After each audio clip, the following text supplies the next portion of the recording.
Welcome to the Regulation podcast from the Institute of Regulation. My name is Marcel Bou, chair of the Institute and a regulator myself. This month's podcast is about blame, and particularly about how and why regulators get blamed, whether unfairly or not, and what regulators can do to mitigate the risk of being blamed or to respond appropriately when blame comes their way. And to help us answer this question, I'm delighted to welcome an expert political scientist and an experienced regulator. Matthew Flinders is Professor of Politics and the founding director of the Sir Bernard Crick Centre at the University of Sheffield. He's also Vice President of the Political Studies Association and Chair of the University's Policy Engagement Network. Matthew Flinders has authored or edited 14 books and over 200 articles on topics ranging from parliamentary scrutiny of the executive to the politics of patronage, as well as on blame-giving and blame-seeking behaviour by politicians. Welcome, Matthew. Yep, great to be here. Thanks very much. And also with us is Martin Stanley. Now retired, Martin was the director of what's now the Better Regulation Executive and then chief executive of the Postal Regulator, now part of Ofcom, and the Competition Commission, now part of the Competition and Markets Authority. So in addition to his widely read book, How to Be a Civil Servant, Martin no doubt has his own experience of blame being thrown at him in his regulatory roles. Welcome, Martin. Thank you. Good. Right. Introduction's over. Now, thanks again. Matthew, I'll start with you. Help us, first of all, with a theory. Last year, you edited a book on the politics and governance of blame. And before we move specifically to the role of regulators in this, can you summarise why blame as a concept is important in political theory? Yeah, blame matters because it comes with a lot of negative associations. It's linked with guilt, shame, culpability, even sacrificial responsibility. And it matters because we live in a society which is increasingly low trust, high blame. And that matters massively for politicians. It matters for public servants. And often it means that it's regulators that exist in the grey zone in between politics and public service and will often become lightning rods for blame. Lightning rods for blame. I think that was going to start resonating immediately with regulators. So before we move to you, Martin, to think about this in the context of regulators, Matthew, just give us some examples of the way that politicians might interact with blame and who they blame and how they avoid blame. Well, politicians are well known for adopting a whole range of blame avoidance strategies. Some of them might be institutional by creating arm's length bodies. Some of them might be policy based by seeking to limit their own levels of discretion. Some of them might be more interesting and overlapping in a sense of discursive in that they try to narrate a story which puts certain issues beyond the direct responsibility of politicians. And in many ways, what's interesting about the whole topic, even when it comes to regulators, is that blame is a contested dimension of political life. It's not often a clear fact, but it's almost part of the battleground. There's very little credit claiming goes on, but a lot of blame games and the distribution of blame. And it's really important to know that also blaming comes with risks. And it does sometimes, and I'm sure we'll talk about this, it can bounce back on ministers. Regulators and other blame recipients are not passive actors. Goodness. Well, there's a lot in what you've just said. And we're talking in the week after the budget, where the OBR put out some information, obviously, about the budget and the Chancellor's responding to it. So, you know, that this contested space that you talk about with blame is very live as we speak. So you mentioned in that about institutions, arm's length bodies like regulators. So, Martin, coming to you, we've heard already about some of this context about institutions being blamed, the way that politicians want to limit their discretion, to narrate stories, to tell stories that help them to avoid blame. So in your context, Martin, having been a senior regulator and a senior civil servant, observing politics and public administration, writing about it, what have you heard in what Matthew just said that resonates with your experience? Yes. Well, there was one sentence in particular that resonated very, very strongly when Matt said, that blame doesn't necessarily happen as a fact. I think you said something about it being part of the background. And I have found it quite difficult preparing for this podcast to think of very overt examples of ministers just turning on regulators. But there's absolutely no doubt that regulators are very conscious of the need to appear sensible to politicians. And they're very conscious of what can go wrong if politicians don't like what the regulator is doing. And politicians can be very powerful sort of behind the scenes. They control future appointments, they control budgets, and they can make their feelings known through the media. And then you get, if you like, attacks on behalf of politicians through the newspapers and through other media. So yes, the blame game is there, but it's, I think, quite often quite hidden. Yes. So Matt, coming back to you, it sounds a little bit like there are two different games being played here. You know, there's a political game where there's a narrative that can be set out in public, but regulators, basing on facts, being credible, sensible, all of these kinds of things, Martin, that you said, are not able to play the same game in the same way. Is that the case? I mean, in fact, what happens is there are games within games within games going on. And one of the challenges for regulators, particularly those that are appointed from beyond public life and maybe come in from a business background, is that can be quite shocking, that you need a lot of tacit knowledge and understanding of the cultural dynamics of politics to know what your role is as a regulator and where the boundaries are. What's really interesting about what Martin just said is this notion of regulators are often held up and framed publicly as independent. Now, one thing most people with experience in a regulator will know, that they're not fully independent. But as Martin just said, ministers have a large number of indirect control mechanisms over those regulatory bodies. But when things go wrong, ministers will quickly step back and hide behind this blame buffer of independence. Yes.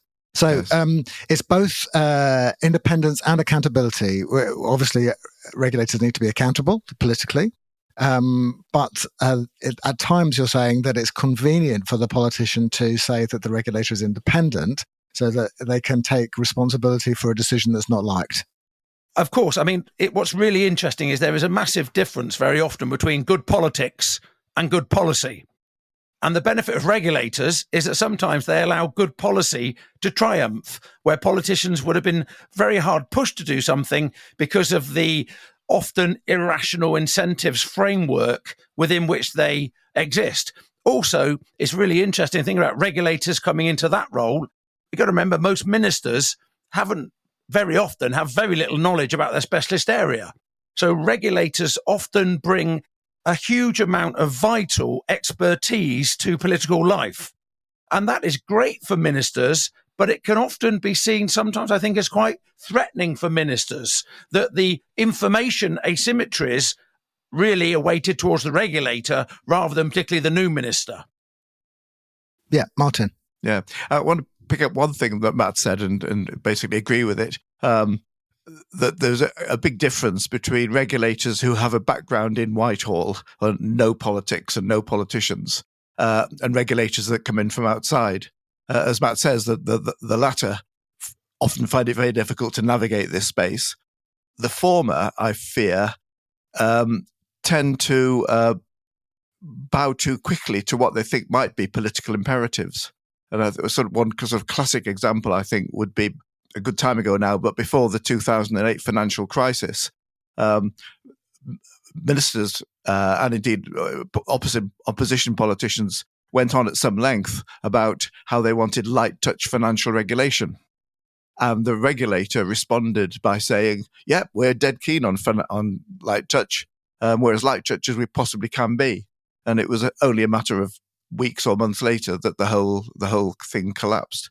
So political influence, the threat of political blame has a sort of secondary effect, not a direct effect, a secondary effect. And it really can be quite pernicious in the regulators trying to think too hard about what politicians want rather than making the right decisions.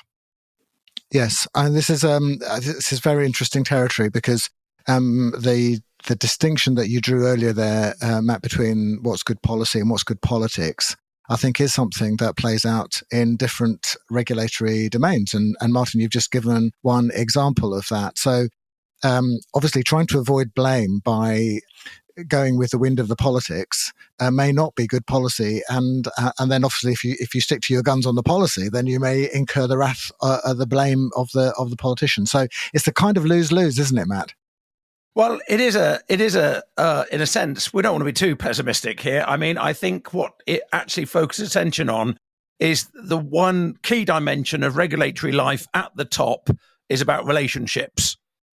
And if you don't have a high trust, low blame, open relationship with your minister as a regulator, then the times are going to be fairly tough. So that is the real apex relationship is between the minister and the regulator. And can that regulator, when they need to, he or she, get their minister on the phone or across the desk for a quick, open, honest chat so that the no surprises rule holds fast? Yeah, that's absolutely essential, and I can see, Martin, you're agreeing with that. It's about personal relationships between people at the top of the organisation. So, Martin, you will have seen all of that stuff in practice yourself, won't you? Absolutely. It's the no surprises approach is and we all talk about it, and it can be very effective. It can backfire, of course, if you try too hard to tell politicians well in advance of what you're minded to do, and they don't like it. You can get pushback, and I think we might return later to how to avoid blame when you're approaching a particular decision. But in general, yes, you need to have good, open, equal relationships between the senior regulators and senior officials and ministers. I would throw officials in there as well, because ministers' time is fairly limited, and if the officials are broadly content or understand what you're doing, that takes you a long way. Okay, so Matt, back to you. Yeah, so one of the interesting things there, Martin, again, absolutely right. We've not set this up as a double act, but it's emerging in this way, is that one of the great challenges here is often churn, that regulators will build up a good relationship with a senior, either official team or a ministerial team, and then before they know it, those people have moved on, and you've got to start all over again, explaining exactly what you do, why you do it, how you do it, and what the pros and cons are of different changes to that regulatory regime. So churn is a real challenge. And of course, churn really matters if the minister changes with a changing government, because when problems often do occur, it's when ministers inherit a set of senior regulators, none of whom they actually appointed, and are fearful that in some small degree, or maybe strong degree, they are the appointees of the previous government. Now, that might be more of a suspicion and part of the paranoia of modern politics. But I think that's when some regulators can get left somewhat in the lurch, is when they were appointed by the previous government and are now expected to move on under a completely different regime. Okay, this is fantastic. We've got a lot of stuff here. I'm just going to take stock for a moment. We've got the importance of relationships, particularly between the principal of the regulator and the minister, but also with the civil servants. There are sponsor teams in most departments who regulators need to have contact with. Those relationships are important. Politics. You mentioned there, Matt, rightly, that there are changes of administration. Regulators, unlike other public bodies in some regards, have a public profile. And those people who are at the top of the regulator, whether they're the chairs or the chief executive, sometimes they have to defend decisions, and they can be the lightning rod, I think, as was that metaphor was used earlier on. So roles are really important, and relationships are really important. So Martin, coming back to you, you mentioned the financial issues 20 years ago, but there are lots of other examples, unfortunately, where regulators are blamed and their leaders have had to take the heat. Sometimes people have had to quit, without getting into the details of individual cases. Do you think that's just part of the job of being a regulator? Yes, I suppose it's a risk, a bit like a football manager. You know that if the results aren't good for a few games, then you're likely to be out, fairly or unfairly. So it is a risk, and to that extent, it's a very unfortunate risk, because I think it'll put the more often it happens, the more likely you are to deter good people from becoming regulators. I know you don't particularly want to go into examples, but there have been 2 or 3 in recent years. The Ofqual chief executive who was forced to resign, the chairman of the CMA who was forced to resign. They're not good examples if you're thinking of becoming one of their successors. Well, again, this is something that we've already spoken about the degree to which people come into these senior roles need to come in with their eyes open. And some of them will come in from an industry background, and maybe they won't understand some of the politics or some of the issues that they'll need to grapple with. Matt, from your point of view, what are the kinds of things that people need to bear in mind when they're coming into senior roles in regulators, thinking about blame? Well, 2 things I think they need to understand. First of all, is that they need to have some fairly strong understanding of the culture and the mindset of how ministers work. And they need to understand basics, the difference between an MP and a minister. They need to understand what the House of Lords does. They need to have a pretty good level of political literacy and nous. Now, not wishing to be rude at all, that isn't easy to develop unless you go looking for it, unless you've had some experience within the public sector. So one basic thing for anybody thinking of coming into a regulatory role is to make sure that they seek out expertise and they listen. The second thing, which we don't talk about enough, is there is a need for more strategic scaffolding around regulators. I think regulators are often quite isolated. They work in their own organisations covering a sector. And what there hasn't been until really just the last few years is a structure of what you might, in a typical academic phrase, call mesh governance. What is the structure that allows regulators to meet, learn, build up expertise, develop that tacit knowledge, know where to go to for professional and sometimes even personal support when things go wrong? So I think, one, it's the independent self-knowledge expertise, but also having that broader professional safety net structure to go to and to keep developing. But at the end of the day, as Martin has said, there is something that's called the public service bargain, which I think really does go well towards the regulators. And that means, unfortunately, it's exactly like a football manager, that if you take a big hot topic regulatory role, I don't think you actually do get well paid, but the literature suggests that you get reasonably well paid on the basis that if something goes wrong, you're going to take the hit. And to some extent, I think, again, without being unduly negative, I think it's better to go into that role understanding the need to be strategically aware of playing the small p politics so that your minister understands that although sacking you might stave off tomorrow's headlines, it might not be good for him or her in the medium to long term. Good. Okay. Well, we're moving into the territory now of what people can do to help themselves and to mitigate risk. You've mentioned already having that kind of mesh governance, I think you called it. It's the kind of support network. The Institute of Regulation is obviously one vehicle to develop those kinds of peer-to-peer links between regulators to provide support. Martin, coming back to you, what other ways would you recommend to senior regulators, or indeed anybody who's going to be in a senior role in the future, to help them deal with the blame?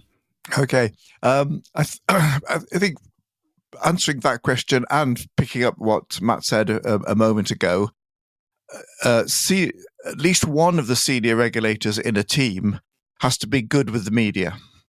They don't have to be good at spinning, but they have to be able to explain clearly on the Today program or to the major newspapers what they're doing and why. It may not go down well. That's about narratives, as Matt said earlier on, telling the story. They need to be able to get the narrative over. Yeah. And in a typical regulator, there'll be a chair and there'll be a chief executive, and one or other of those needs to be able to do that. Beyond that, I think picking up very quickly what was said before, you have to have established in advance good relationships with the departments, not the ministers, but with the officials. And it helps a lot if, again, one of that team is from the home department and can actually know the people, and there can be a sort of two-way trust. And the second thing is you've got to be good at actually talking to politicians as you announce a decision. I remember when I was at the Competition Commission, we would take some quite major decisions affecting, let's say, supermarkets or the airports or whatever. And what we really, really did not want to happen was the opposition to come charging in and saying, how can that stupid regulator make that stupid decision? The department, happy or not with it, we'd done our best to explain it. But I made a point on the higher profile decisions of going to see the opposition spokesman and actually talking them through the decision. Now, it's up to them then what they did with the information, but at least it cut away a lot of they couldn't say, hopefully, that we were idiots. They could hopefully understand why we'd taken the decision, and they could argue more intelligently than otherwise about why they welcomed it or not. So, don't forget the opposition, don't forget the media, and don't forget the department. Yes, I mean, all very helpful. You're reminding me of a time when I was leading the MP spending watchdog, IPSA, and we were about to increase MPs' pay, which, as you can imagine, was a very contentious and not welcome decision in some quarters. And I had a one-to-one meeting with the then cabinet secretary to manage some of the politics in exactly that kind of way, because he wanted to make sure that the regulator could make the announcement, explain the announcement without people jumping on it from a political point of view for one reason or another. Yes. You've got to be careful, obviously, not to jump the gun and provide information before it can be made public. But with correct timing and making appointments in advance and so on, you can do a lot. So, Matt, coming back to you, we've heard about relationships, politics, comms. What else do regulators need to think about? Well, one thing just thinking there is, there's a brilliant book by Gerald Kaufman called How to Be a Minister, which has been, I think it was published in the early 70s. But anybody wanting to have a quick insight into really getting some of the challenges and tribulations of how ministers think, then that is a brilliant book to read. I think some of the other interesting insights here, I think maintaining relationships with a broad range of stakeholders is a very good idea of the small p politics, and that may well sustain you if the government changes, that you may well be known not to be a high-level partisan appointment, but a sensible man or woman that any minister can get on with. I think I'm a great fan also of mentorship. And I wonder if there might be scope for more mentorship amongst regulators, particularly regulators, because we're talking about a massive population of different bodies here. And again, it's all about what are the professional and personal learning and support networks, and just having a mentor, which I don't mean a primary and a secondary, I mean like joint mentoring. Two people meet regularly, just have an open chat about their challenges in their role. I think that can be hugely supportive, particularly when thinking about EDI dynamics, because different stresses will fall on female regulators in a way that it will not fall on male regulators. And we've not even touched on the P word here, which is the future of regulation and populism. Because populism is absolutely raising fundamental questions about the future of regulation and the narrated story of elites and failure and the need to overthrow systems. And it's a really interesting thought. How is the regulatory architecture preparing for the perils of populism, if that wasn't too many P's?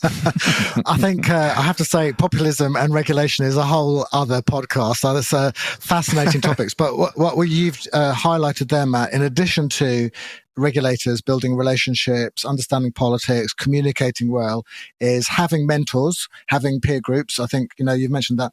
And I also like thinking long term, because what you've highlighted there is that regulators need to think not just about the immediate people that they're accountable to politically, but also about future politicians as well, so that they don't get blamed by the next administration for decisions that they've taken now. Martin, any other tips that you'd give?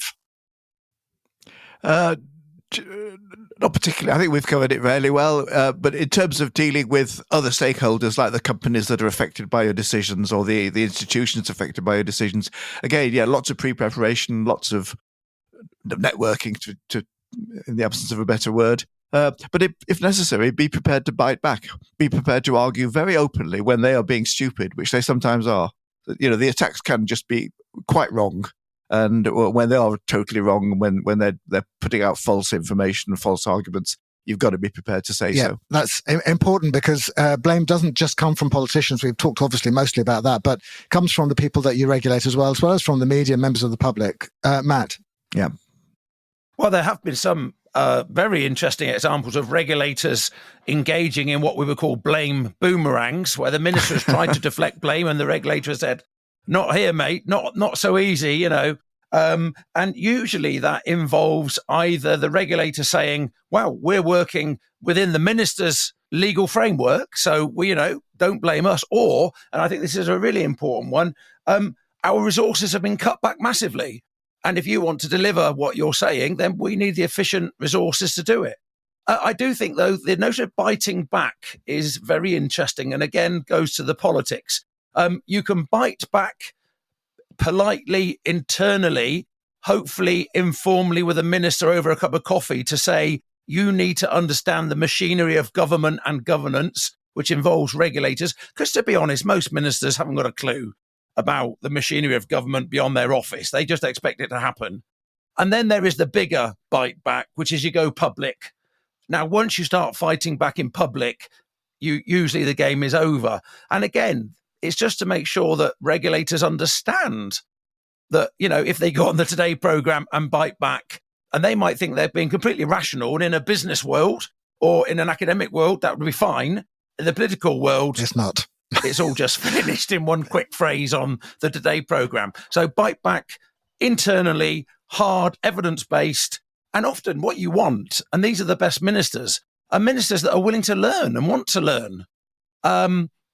Some will, some won't. Exactly so. Well, I think those listening to this podcast will know very well about the dangers of biting back in public. And we tend to be quite cautious as a profession and tend not to do that.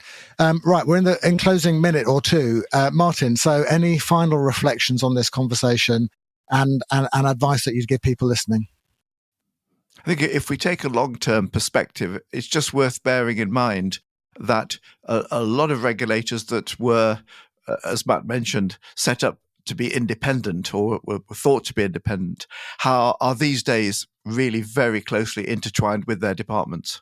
I mean, Ofgem is very clearly now just an offshoot of the Department of Energy. You can say the same about departments of Environment and the Environment Agency, Ofsted and the Department of Education. I'm not saying it's a bad thing, but the relationship between those sorts of regulators and their departments are quite different to perhaps the pure relationships that we tend to think of.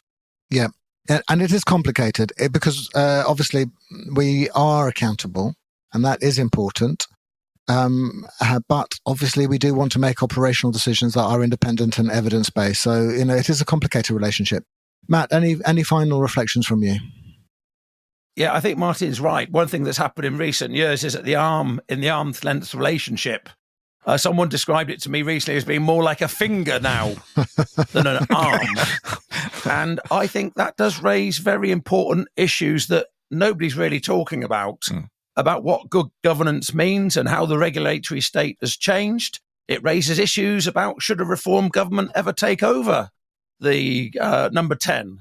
So, yes, I think fundamentally there are big questions about the future regulation that need to get far more detailed coverage and discussion. Well, that's fantastic. And I hope very much that we have opportunities to talk about some of those questions, the nature of the finger-length bodies that we have in the regulatory world, plus obviously the potential changes that might be coming down, not just if reform, say, forms the next government, but any populist movement, which obviously could take many shapes in the future. So thank you very much. We're going to have to draw a line there, but we'll come back to some of these topics in the future. I'm absolutely sure. It's been a great discussion. I'm very grateful to you both, Professor Matthew Flinders from the University of Sheffield and Martin Stanley as well. Thanks also to our sound engineer, Neil Bowerman of Bowerman Audio Production.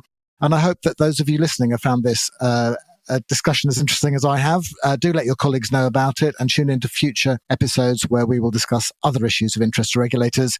There's more material, events, etc. on the Institute of Regulation's website, including some special interest groups where you can get that kind of peer support that has been mentioned on this podcast. So thank you for listening to the Regulation Podcast with me, Martial Boo. Good luck with your own regulatory challenges and do stay in touch to help UK regulation become the best it can. Goodbye.